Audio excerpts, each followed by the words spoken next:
With the PTR coming to a close, I wanted to share my thoughts on the new changes that are coming to Season 4. Before I get into it, based on the time that I had to test the PTR, my review is more so going to be based on the overall feel of the changes rather than any sort of highly tested analysis. To start off with a great change coming to Season 4, we have the update to the codex system. This is really going to free up a lot of stash space for you, making it so that all of the gear you're keeping in the stash isn't just a bunch of aspects, it's now going to be gear that you're possibly going to wear. The one gripe that I have with the new codex system is the imprinting UI. For some reason, the codex menu UI is a lot better and has a lot more functionality and is a lot easier to look through, whereas the imprinting UI, for some reason, doesn't allow you to favorite things. You can still see your favorited things, but you can't favorite something new or unfavorite something or even sort by favorites. So I'm not sure why this functionality was taken away in the imprinting menu. So that's something that I would like to see updated for Season 4. Another great system being introduced is the greater affix system. This makes looking at items that have dropped with a greater affix a lot more exciting. As soon as you pick it up, you're checking to see, does it have the greater affix on the affix that I want for my build? The one issue I have with this is that it's not very apparent when a greater affix has dropped. The way it works now is there's just a little Roman numeral next to the name that indicates how many greater affixes are on that item. I feel like this needs to be a lot more visually apparent that a greater affix has dropped. For example, primal items in Diablo 3, they drop with a red beam to signify a really good item has just dropped. And this will just increase that excitement of a greater affix dropping.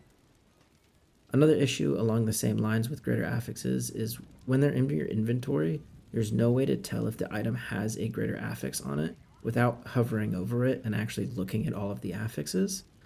So again, if there's, for example, just like a red border to that item in your inventory, that'll make it a lot more apparent that, hey, this item here has a greater affix, and it'll just help you when you're sorting out your gear. Tempering introduces some really interesting affixes that do more than just say increase damage.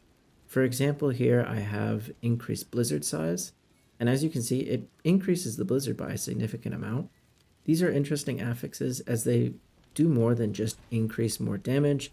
They could possibly change the way you play your build and just allows for some more interesting visual changes that allow you to really feel the stats that you have on your gear. One annoyance that I do have with tempering is the animations are a little long and get kind of annoying after you've tempered a couple times, and it also makes re-rolling take forever. Obviously, speeding up the animations can help with this, but I feel like they also should add a re-roll button to tempering, as whenever you select a manual, there's likely 4 different options that can roll onto that gear, so you might end up wanting to re-roll if you didn't get the stat that you wanted. But every time you wanted to re-roll it, you have to go back to the start, reselect the menu you want, and hit roll again. I feel like there should just be a re-roll button so that you don't have to reselect everything over and over again, which will also help speed up that process. Final step to crafting your best in slot piece of gear is masterworking. This replaces blacksmith upgrading. Definitely a big improvement as you're no longer just spamming the upgrade button and then forgetting about it and moving on. It's actually important to see what the result of masterworking is to make sure you hit the right affix. I think it's also nice that they allow you to reset your masterworking if you had bad RNG and didn't hit the affix you wanted. Since this consumes the materials still and doesn't give you the materials back, and you have to refarm those materials, I think this is okay here to prevent you breaking your item on the final step, as you've already invested a lot into that item, so it would feel kind of bad to brick it here. One issue that I do have with this system is converting the materials. They make you do it through these caches, and you have to spam click 60 of them at a time to downgrade your material to do the lower level masterworkings.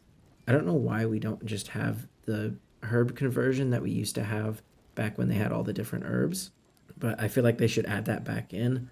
Otherwise, we're all going to get carpal tunnel in Season 4, and nobody's really going to enjoy that. Moving on to some of the endgame changes. For Hilltide, it's just a lot better now. There's more activities within the zone, there's more monsters to kill, it's just a lot more fun overall. One other thing I'd like to see added to Helltides is having the shards roll over in between Helltides. They took a lot of inspiration from Blood Harvest, and one of the things I really liked about Blood Harvest is that you could save up the materials from the Blood Harvest and just spend it later on, and it would help you speed up the progress on leveling your alt. And I'm not really sure at this point, since we have a Helltide constantly going, why we do have the materials reset, but maybe there's just something I'm not seeing there, but that's a change that I would like to see for Helltide. The addition of the pit is literally just greater rifts from Diablo 3, but I'm totally fine with that, as I think these are a lot more fun than Nightmare dungeons are. There's no objectives, there's nothing for you to pick up and take somewhere else. You just run through the pit, kill all the monsters, kill the boss at the end, and you get your loot. And I feel like that's just a lot more enjoyable of a gameplay loop than Nightmare dungeons are.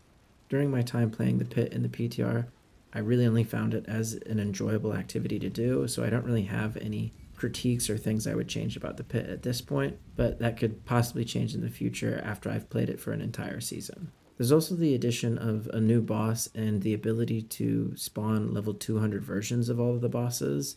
I didn't get the opportunity to fight the new boss or any of the level 200 bosses, as I just didn't have the time to farm up all of the materials during the PTR. I've seen clips of the new bosses and the 200 level bosses, and I'm excited to try them out in Season 4, but I didn't have any experience with them in the PTR. Speaking of fighting bosses, I did, however, manage to find the new Firebolt unique for the Sorcerer, and it absolutely shreds single target. Here you can see a clip of me fighting Duriel with the Firebolt build, and this isn't even optimized. I found the Firebolt unique and immediately put it on and just tried to make a build out of the gear I currently had. So this is by no means optimized, and this can definitely get better. And as you can see here, it's already working pretty well.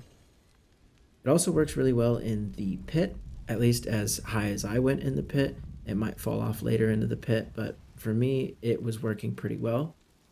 Overall, I really like the interaction of the Firebolt and the Firewall, and having those two different skills interact together, as well as just making the Firebolt skill have an actual build because of this unique. So I hope they continue to add uniques like this in the future. All in all, these are some great systems being added into Season 4. Obviously, all of these could use improvements, but the thing that I really want to see improved for Season 4 is the user experience. Things like the UI for imprinting, adding reroll buttons, speeding up the animations when crafting, better converting of materials, and just increased visibility for the greater affixes. I think these are the things that are going to keep people around for longer. All of these systems make me really excited to play Diablo again, but if the user experience is really bad, it's going to be really frustrating really quickly to use these systems over and over again. So improving the UI and adding things like the reroll button is going to keep me around for a lot longer. But let me know what you think of all of these changes that we got to see in the PTR, and hopefully I'll see you in Season 4.